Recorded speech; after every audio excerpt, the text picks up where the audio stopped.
Thank you. Hello, everybody. So, my name is Yvan Genuer, and today I will speak about SAP and forensics in SAP. I learned yesterday evening during the parties and in Poland, you use the name SAP. I will try also to do it, but in France and also in Germany we use SAP. So let's do it. Yeah, one slide disclaimer: no SAP system was badly used in this research. Just one slide about me. So I work for Onapsis. Onapsis, it's a company, a security company dedicated to ERP security. So of course we do some SAP, and yeah, I work on SAP since a long time ago.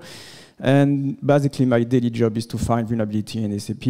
I find more than 100 vulnerability in the last 5 years. And I never provide any defensive talk. So today this is my first defensive talk. So I'm really happy after more than 10 offensive talks. Now I will speak about also defensive stuff. This is the agenda for today. Of course, I will speak a little why we think it's important to speak about SAP and forensics. A few words about the white paper related to this talk. What we call SAP data sources and the list of the SAP data sources. Then the most interesting part, maybe it's the good to know part. This is some tricks and some things you can find when you work on SAP and forensics, and the closing part. All right. First question: who do not know anything about SAP? Who? So a lot of many of you know what is SAP. Very quickly, SAP runs the world. This is SAP provide what we call a business application, and more or less all big company use SAP, but not only company. Also, we find SAP in some government agency, in some a lot of things. It's good to know that more than 70% of the whole beer produced in the world come from a company who use SAP. So this is why we think it's very important to take care about SAP.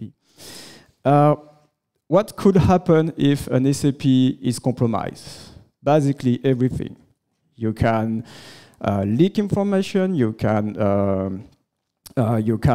perform some sabotage, or you can just stop the SAP system. And trust me, you can speak with some SAP administrator or SAP manager and say, hey, what's happened if your big production SAP system just crash or just stop in the middle of the production day? So it could be completely very complicated. And also everything about fraud, you can modify some financial flow, etc., etc. So because SAP, it's business application, you just can imagine a whole kind of thing you can do on business stuff. Why we decide to talk about forensics? These last years, maybe this last 10 years, we see there are more and more interest in SAP security. So we see there are more vulnerability found. You can find some bounty program on particular SAP components, and also there are few public exploits around there. And so we think, and we believe, and we're pretty sure in the future, in next month, maybe years, also we get more and more requests to do some forensics and incident response. So today I will speak about forensics investigation, not necessarily about incident response in SAP. This is a little bit different. So when we decide to take a look on this subject, of course we take a look of what already was published. So the first thing we find, it's 10 years ago, from Onapsis, from Mariano and GP, they provide the first talk about forensics and SAP.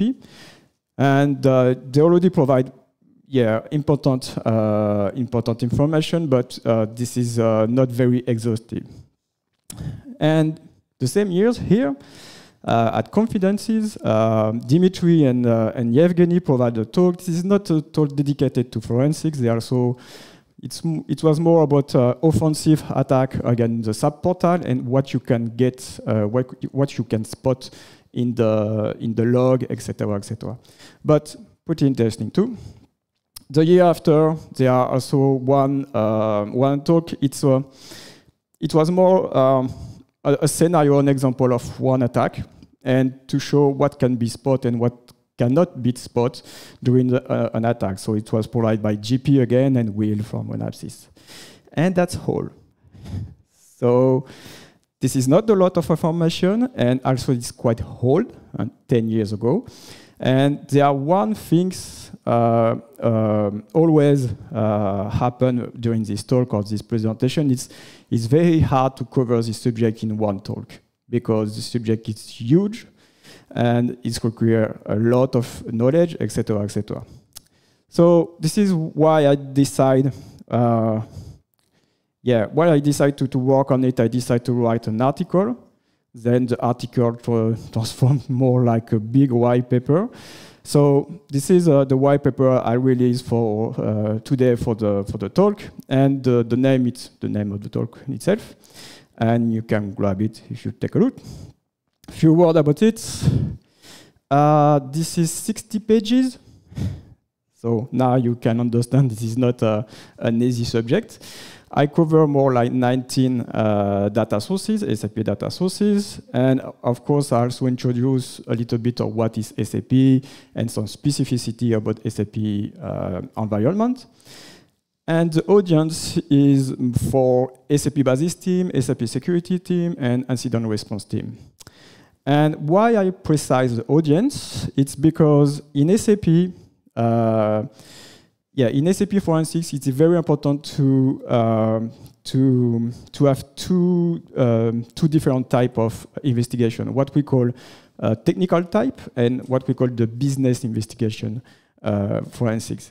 So, of course, the technical type, it's how the attacker get in, what kind of vulnerability he used, how he managed to move from SAP application to the OS, to OS from the database, etc., etc.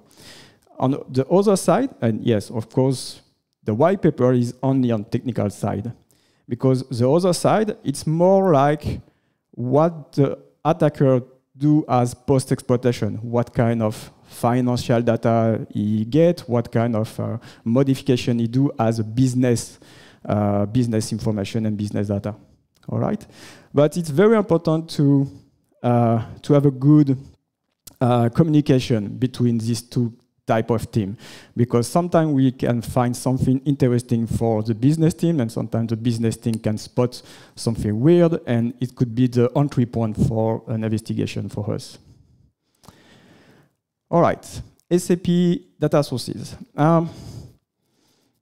Very, very simple. An SAP data source is somewhere in SAP. You can have some information about the attacker, what he do, and everything. Before going forward to the list of the SAP data sources, I need to introduce something very important in SAP. So this is a picture of an SAP system. This is not very complicated. There are one host, SAP host 1. There are one database. The database could be Oracle, DB2, SAP HANA, MaxDB, a lot of different databases. And we have one instances. So this is the SAP instances, all right? The SAP instances provide network security, network services. So, for example, they provide a bunch of network services.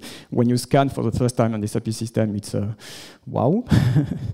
And these network services have, of course, a few logs, traces, etc. And you can find data sources in the file system itself, but also there are some data sources directly in the database, in the table, in view table and view.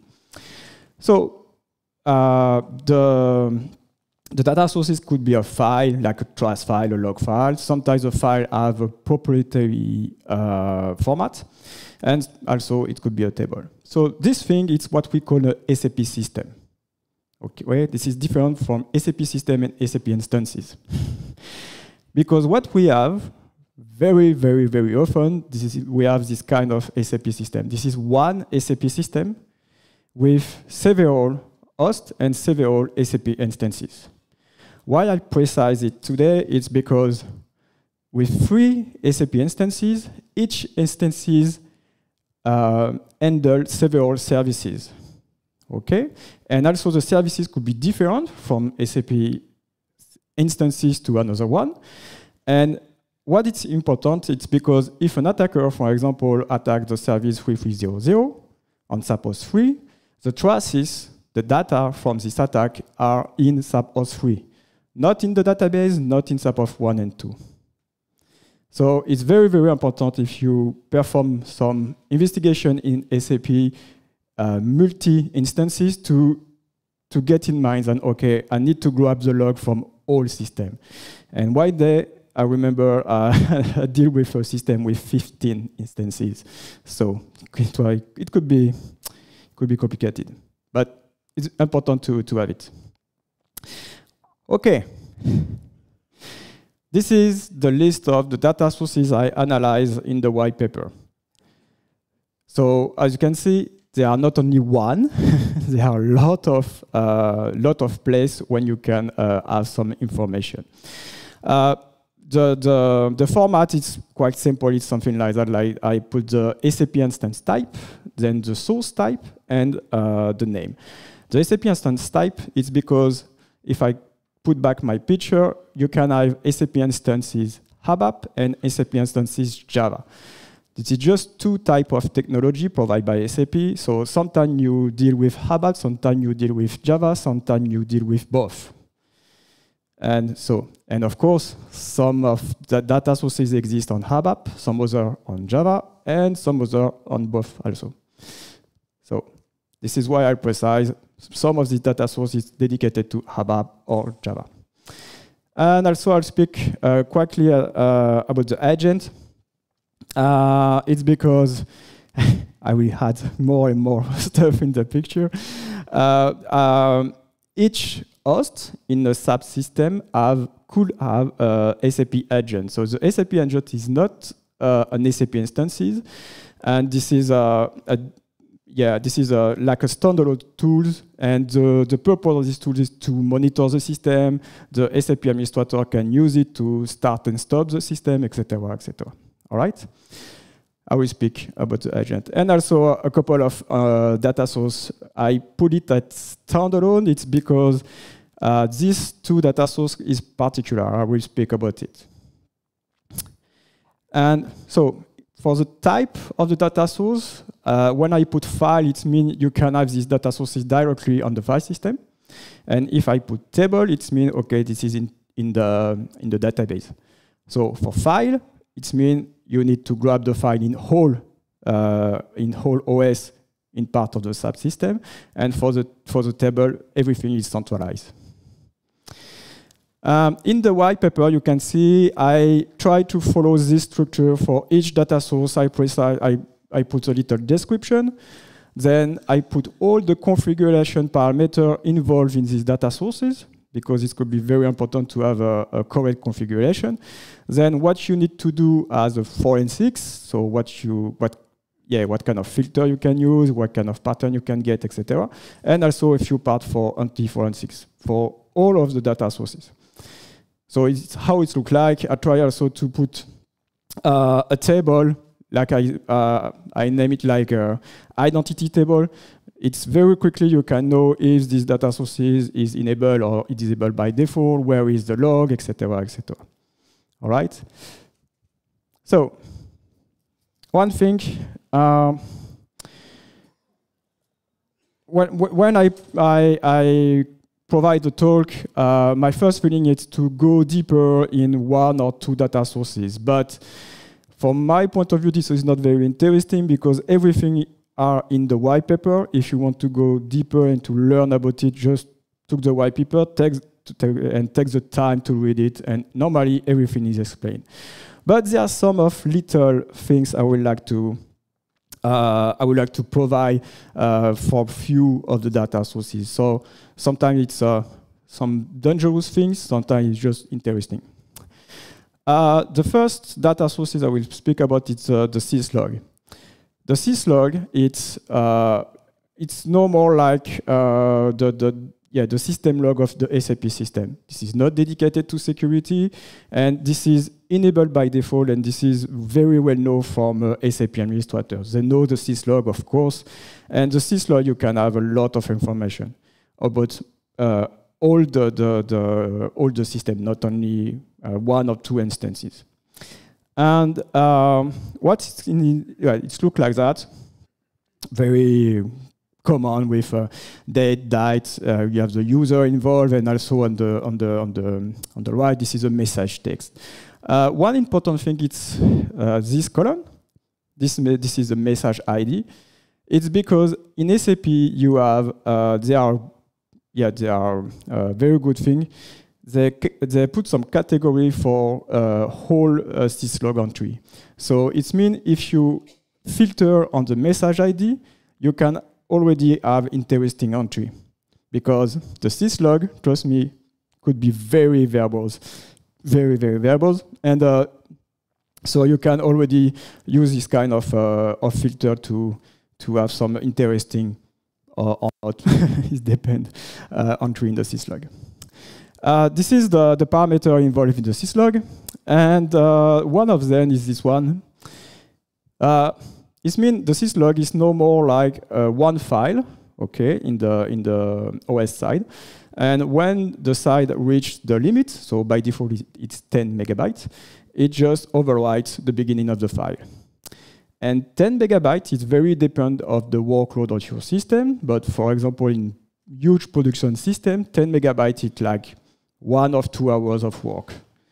So if someone calls you for do something on one subsystem and you come at, I don't know, 1 day after the incident, if the configuration is not well done, you have nothing in the syslog. So, and maybe some of you spot something wrong in this one. Yeah, there are some Yvan this me and Pika, Peekaboo, etc. It means all these syslog entries are fake. Because I find, of course, I'm a vulnerability researcher, so I do some tests as anti-forensics, and I find a way to arbitrarily add any kind of entry in the syslog. Any kind. So I can simulate an attack, a fast attack, so it could be very complicated for an investigator to understand what is real and what is not real. I found it in the particular module. The module name is Defense Force and Public Security. Okay, this is another subject. SAP has a Defense Force and Public Security module. And of course, I report to SAP, and they told me this is not a vulnerability because the user, it's always the same. All right. But because it's a file, also you can change all the entry for the user, and you can just use sed, and change everything. But be careful if you deal with this syslog and you find weird entry. Could be not a real entry. The next one we'd like to talk is the developer traces. Again, the developer traces exist on ABAP Java. This is very interesting because the developer traces, it's a file. And normally, this is a file dedicated to developer. Thank you, Captain Obvious, for the name. And the one thing is very important for developer traces. It's the mechanism. If you restart the SAP system, the file are just moved to .old, and if you restart again, the file is overwritten. So it means what? It means if someone calls you for an investigation and the SAP system restart twice, you lost everything from this developer traces. And it could be annoying because there are a lot of information. The developer traces look like that. The part term is dev underscore something. The something is related to the service. Remember, I said that the SAP instances handle a lot of services. So on each instances, you could have a developer traces. So for example, in the message server, this is where you can spot the betrayed state attack, very well-known attack from a couple of years now. Also, you can have the ICM. The ICM stands for Internet Communication Manager. So the ICM, it's basically the HTTP server of an SAP system. So this is where you can catch some weird HTTP requests. And I would like to spot one thing. It's not very well known for SAP security team, but it's well known by SAP administrator. There are particular logs like dev_w followed by something. If I took back an example of the syslog, remember on the syslog you have a process number here. And the process number means, okay, I got this error using this process number. And so you can also have more information if you go to the related developer traces. So in this example, you have the process number 5513. This means the SAP system used the process number 5 to do something, and it's that. And then 5 again, 1 and 3. So you can go and take a look on the developer traces named DEV-W1, 3, and 5 to have maybe more information. All right. Of course, I need to speak about security audit log. The SAP security audit log, it's something provided by SAP. It's good to know that it's not enabled by default in all systems. And even if the new version of the system, the configuration by default is not enough, most of the time. I will not go deeper in SAP security audit log because it could take too long. It's a very interesting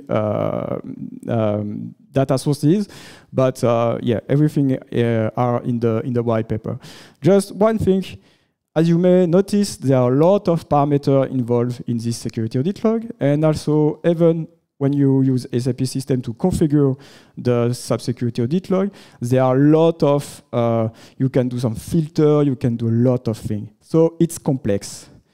And as a security researcher, we don't like when it's complex, is because if the configuration it's not well done, it's completely useless. So sometimes we see it, yeah, we have the security audit log, don't worry, we come and we see, okay, you log everything, but not on the right thing. So be careful for this one. One more, again, with the ICM. Again, the ICM is the Internet Communication Services. There are few vulnerabilities found in this ICM stuff last year. From the ICM, you can, there are, it's like, this is not the HTTP access as usual, but you can spot some dangerous web services access, you can spot some brute force, you can spot a lot of things because this is what it could be exposed. And this is a list of the very classical entry points you can have in a HTTP request on SAP. The last one, it's just from, there are some public exploits, and the last one, it's what you can have in the wild. So very interesting. Okay, one word about the web dispatcher. The web dispatcher is like an ICM, okay? But it's a reverse proxy, and also it's used as load balancer from backend. So basically you have a DMZ, the web dispatcher listens on particular port in this DMZ, and when you reach the web dispatcher, the backend is just forward the communication with the backend. So a few years ago, we found some HTTP smuggling between the web dispatcher and the backend, but this is not the case, not the subject today. I just will notice this web dispatcher could be very important because this is where, when you reach from internet an SAP system, most of the time you reach the web dispatcher. You do not access directly to the backend. And be careful because I find an XSS, this is a storage XSS remotely without authentication. I found the way to inject in the administration dashboard of the web dispatcher. So if you need to do some investigation using this dashboard, be sure you are on the last version. And also all the file from this dashboard, it's accessible directly in the OS. So I yeah, I recommend to use directly the OS file instead of the dashboard. For the SAP router, this is less known kind of services. It could be like a web dispatcher, but only for SAP protocol. All right, so SAP develop a lot of proprietary protocol, and the SAP router is here to perform the communication with the external stuff to the SAP backend again. Okay, so the SAP router is something you can have in the DMZ again, and it's very important. We put it in as a data sources because it could be an entry point for an attacker. Because when you scan internet, for example, you have more like 5,000 SAP router listening. It means behind this SAP router, maybe I can access to an SAP system in the backend using only the SAP protocol. So this is the data sources. It's very simple, but we highlight it because it's very important on 3 points. Okay, I would like to talk about something different now, because SAP provide a lot of things like that. We speak about change document. So all the previous data sources was pretty classical, like this is a trace file, log file, etc.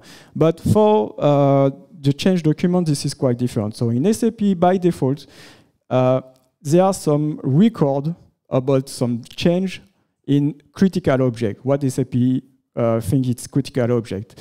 So just an example for the object bank, there are one table in this object. The table is BNK A.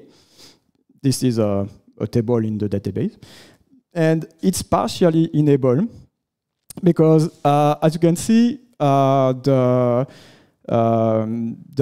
mark it's done by delete. So it's because, yeah, I forget to mention it.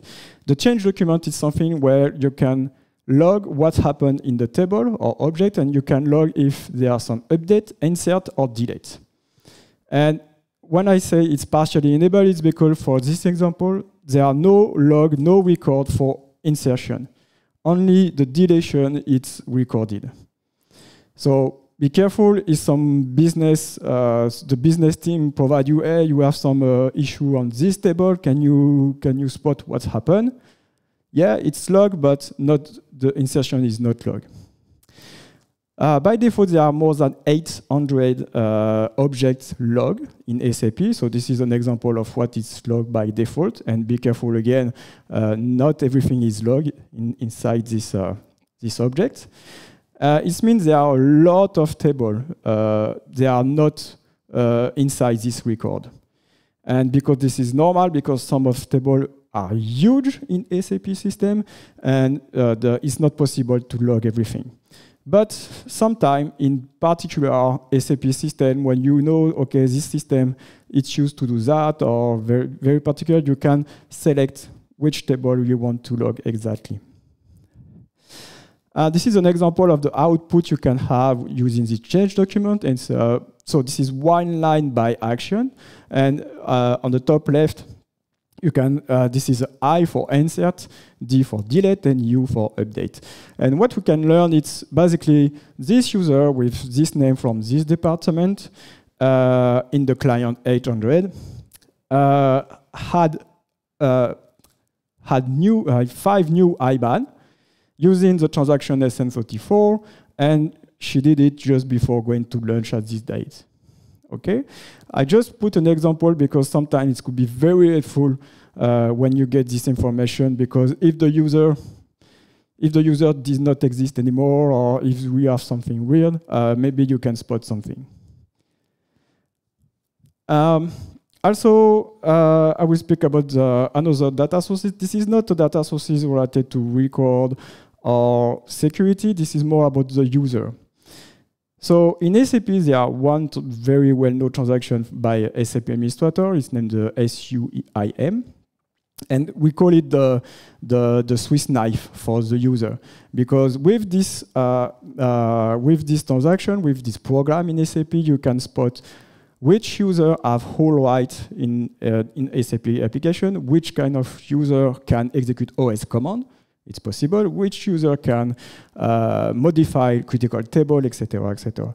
So this is the way you can spot if you have a weird user just created during the incident, or maybe the user had too much right, etc., etc. So this is why we put in the data sources list.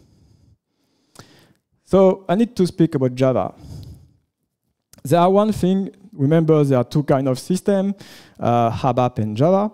And there are one thing only exists on Java, this is the log viewer. So for the Java system, SAP made a huge effort to try to centralize all logs and everything. So because, as you can see on ABAP, there are things everywhere. And on Java, they try to centralize everything. So if you need to do some investigation on Java, just quickly backup, ask to quickly backup this directory, and you will have most of the log. I will not say all the log, but most of them. Again, SAP made a huge effort to centralize everything, and also they made a huge effort to they create some what they call view, and you can recognize, for example, there are some view for developer traces.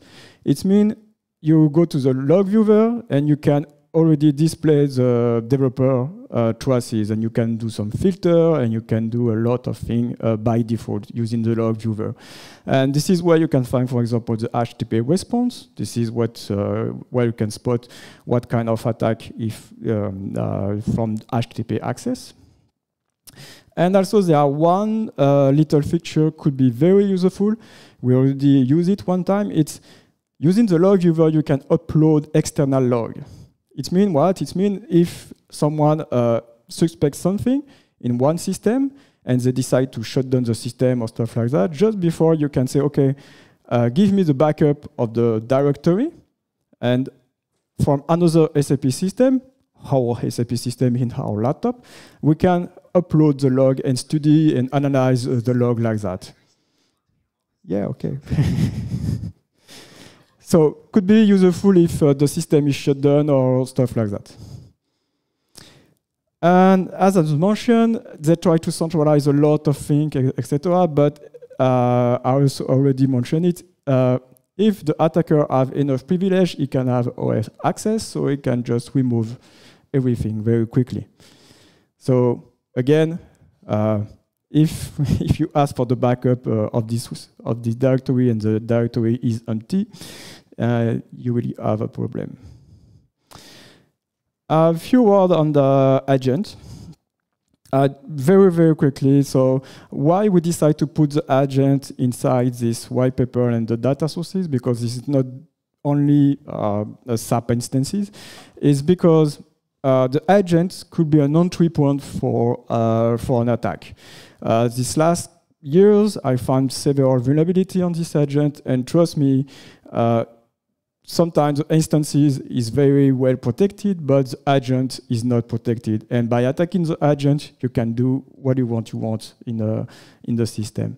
So this is why we decide to put all information in the white paper about the agent.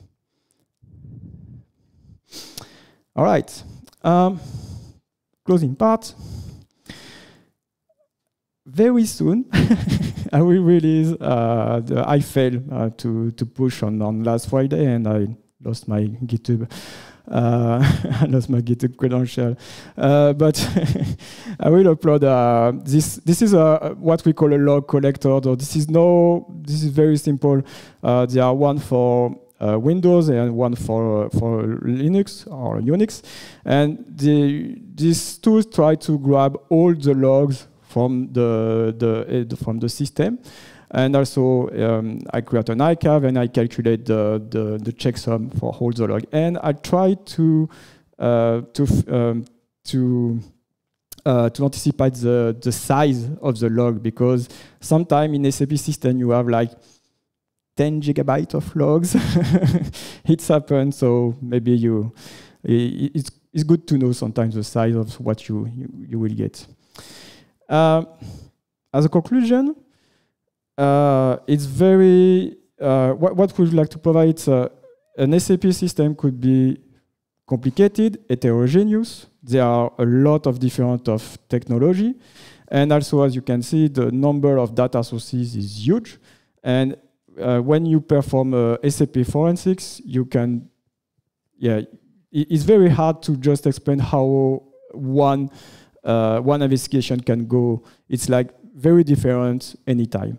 So yeah, by default, SAP provides a lot of information, a lot of tools, to analyze the log. So you don't need to just take a look on the log, and there are some dedicated tools in SAP system.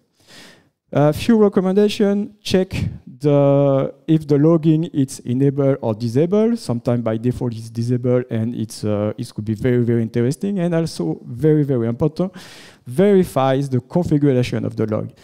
All the data sources, basically all of them have some parameter. You can increase the trust level. You can change a lot of things, a lot of things. And try to back up the log very regularly, because the fact is, if an attacker reach enough privileges, he can do whatever he wants. I mean, with an OS level, you can not only remove the log, but you can tamper the log, you can modify it, and it could be very complicated to know what's happened. And yeah, try to not completely blind trust some data sources. I put all references, and thank you very much.